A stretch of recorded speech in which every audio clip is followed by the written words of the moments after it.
The year 2020, a date now seared into global memory. It was not merely a year of crisis, it was a year of rupture. A brutal tearing of the fabric of the ordinary. Before 2020 there was a world we knew, or thought we knew. After 2020 nothing felt quite the same. The ground beneath our feet had shifted irrevocably. It began as a whisper from Wuhan, a novel coronavirus. Few understood its potential then. COVID-19. The name soon dominated every headline, every conversation, every fear. It leaped across borders with terrifying ease, a silent, invisible invader. The world watched, first with curiosity, then with dawning horror. Major cities fell silent. Johannesburg, a city of relentless energy, became a ghost town. Rome, with its ancient resilience, saw its piazzas empty. New York, the city that never sleeps, was forced into an uneasy slumber. Life as we knew it was suspended. South Africa watched the global storm gather. Its own history was filled with struggle, with epidemics that had scarred its people. The response to COVID-19 was swift, decisive, some said harsh. The nation braced itself for impact. A unique set of vulnerabilities, deep inequality, a stressed healthcare system. The government knew it had to act boldly, but boldness came with a heavy price, a price still being tallied 5 years later. The sight was jarring. The South African National Defense Force deployed. Soldiers on the streets, not against a foreign enemy, but to enforce a lockdown, against a virus. For many, especially in the townships, it was a chilling reminder. Echoes of a past era of state control. The military presence was meant to reassure, to signal the seriousness of the threat. Yet it also sowed seeds of unease. Power was being asserted in new, visible ways. The ANC government invoked the Disaster Management Act, a piece of legislation granting extraordinary powers. Suddenly, freedoms were curtailed, movement restricted, commerce halted, all in the name of public health. The global economy, a complex, interconnected machine. It shuddered violently in 2020. Then it began to break. Supply chains, stretched thin by decades of globalization, snapped. Factories closed, borders slammed shut. Demand for countless goods and services evaporated overnight. Fear became the dominant market sentiment. Stock markets plunged. Businesses teetered on the brink. The illusion of perpetual growth shattered. This was more than a recession. It was a systemic shock, exposing deep fragilities. In South Africa, the economic pain was acute. The country was already grappling with recession, high unemployment. The lockdown delivered a devastating blow. Millions lost their jobs, almost instantaneously. Small businesses, the lifeblood of many communities, folded. The informal sector, a vital source of income for so many, was paralyzed. Street vendors, domestic workers, taxi drivers, their livelihoods vanished. The existing chasm between rich and poor widened into a terrifying abyss. The impact on township economies was catastrophic. These vibrant, resilient communities faced an existential threat. As the old world crumbled, new blueprints emerged. From the gilded halls of Davos, the World Economic Forum spoke. Their message: this crisis was an opportunity, a chance to reset the global system. The Great Reset became their rallying cry. A vision of a more sustainable, equitable future, or so they claimed. It promised to address climate change, inequality, social unrest, all through a re-engineered capitalism, a technocratic dream of a better world. But not everyone was convinced. Skepticism greeted these grand pronouncements. Was this a genuine attempt to build back better? Or was it disaster capitalism in a new guise? A way for elites to consolidate power, to impose their vision on a traumatized world. The language was soothing, inclusive. But the underlying agenda raised concerns. Who would control this reset? Whose interests would it truly serve?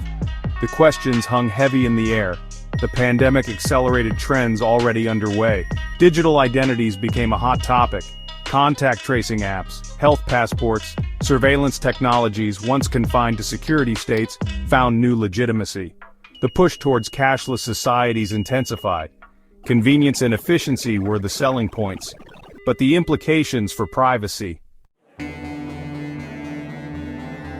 Section 5, South Africa's unsettled earth, the land question burns anew.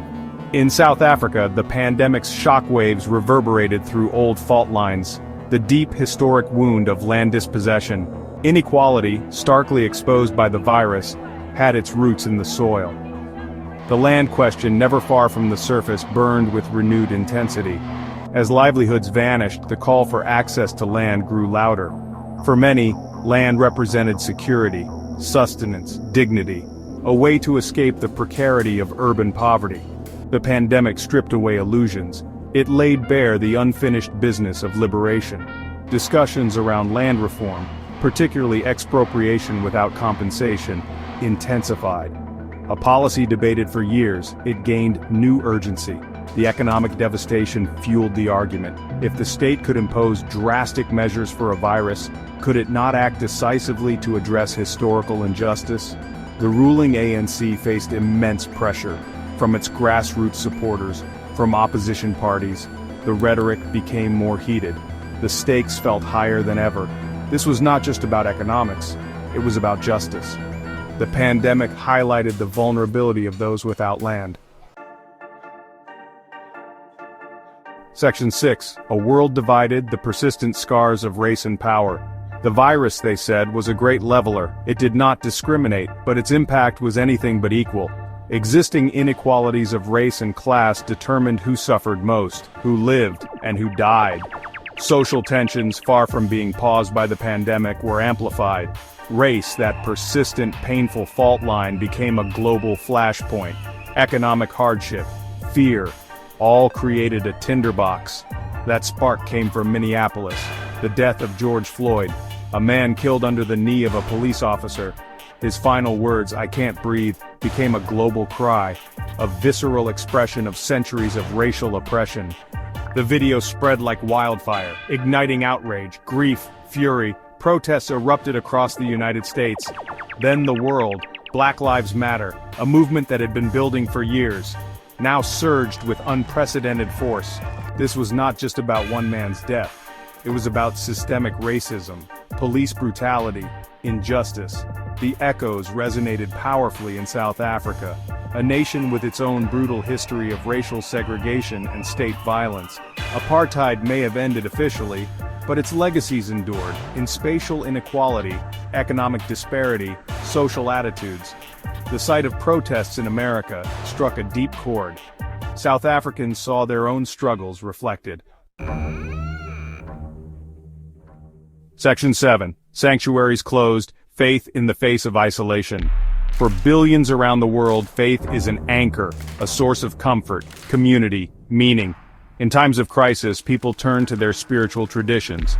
But 2020 brought a unique challenge. Churches, mosques, temples, synagogues, sacred spaces of gathering were closed. Lockdown restrictions deemed them non-essential or too risky. Congregations were scattered, rituals disrupted, a profound shock to the spiritual life of humanity. The very act of communal worship became a potential danger. Religion was forced to adapt or retreat. Many services moved online, virtual prayers, live-streamed sermons. Zoom became the new sanctuary for some. Faith leaders grappled with ministering to their flocks remotely. New forms of digital community emerged, but for many something vital was lost. The physical presence, the shared experience, the embodied rituals. These could not be easily replicated through a screen. The spiritual hunger remained, but the traditional ways of satisfying it were denied. For countless individuals, faith was a lifeline, a way to cope with fear, grief, isolation, yet the restrictions on religious gatherings often felt harsh, discriminatory. Section 8. Echoes of the Apocalypse. Prophecy in a time of panic. In times of profound upheaval, uncertainty breeds fear, and fear often seeks answers in unconventional places. As the pandemic raged and familiar structures crumbled, some turned to ancient texts, to old prophecies, to narratives that spoke of plagues, tribulation, end times. The chaos of 2020 seemed to fit these ancient patterns. For those inclined to see signs, the signs were everywhere. A world plunged into darkness, a sense of impending doom. End-of-times narratives, long dormant in mainstream discourse, resurfaced with vigor. The pandemic was interpreted by some as a divine judgment, a punishment for humanity's sins, or a warning, a final call to repentance. Others saw it as a fulfillment of specific biblical prophecies, or predictions from other religious traditions. These interpretations offered a framework for understanding the incomprehensible, a sense of order, however terrifying amidst the chaos. They provided meaning, even if that meaning was apocalyptic. Conspiracy theories flourished in this climate of distrust and anxiety. The virus was a bioweapon. The lockdowns a plot for global control. Vaccines were a tool for mass surveillance. Section 9 Conclusion 2020's Legacy, a decade halfway to an uncertain dawn, the year 2020. It is now 5 years past, but its impact resonates through every facet of our lives. This was never just about a health crisis. It was a systemic shock, a catalyst for profound, often brutal transformation. The world we inhabit in 2025 was forged in the fires of that year, its contours shaped by the choices made, the powers asserted, the opportunities seized. The old normal is gone, forever. A new, more volatile era has dawned, and we are only halfway through the decade that 2020 ominously heralded. In South Africa, the air remains thick with an ominous quiet, a sense of waiting, watching. The deep economic scars persist. Social divisions remain raw. The promises of a new dawn, made in 1994, feel more distant than ever for many. The pandemic exposed the fragility of progress and the enduring power of old inequalities. There is a weariness, but also a simmering anger, a sense that the country stands at a precipice. The direction of its next step is uncertain, fraught with peril, and yet also perhaps with possibility. The virus itself was merely the trigger. It pulled back the curtain on a global system already in crisis, a system built on unsustainable extraction, gross inequality, and illusions of control. Section 9 Conclusion 2020's Legacy, a decade halfway to an uncertain dawn, the year 2020. It is now 5 years past, but its impact resonates through every facet of our lives. This was never just about a health crisis. It was a systemic shock, a catalyst for profound, often brutal transformation. The world we inhabit in 2025 was forged in the fires of that year, its contours shaped by the choices made, the powers asserted, the opportunities seized. The old normal is gone, forever. A new, more volatile era has dawned, and we are only halfway through the decade that 2020 ominously heralded. In South Africa, the air remains thick with an ominous quiet, a sense of waiting, watching. The deep economic scars persist. Social divisions remain raw. The promises of a new dawn, made in 1994, feel more distant than ever for many. The pandemic exposed the fragility of progress and the enduring power of old inequalities. There is a weariness, but also a simmering anger, a sense that the country stands at a precipice. The direction of its next step is uncertain, fraught with peril, and yet also perhaps with possibility. The virus itself was merely the trigger.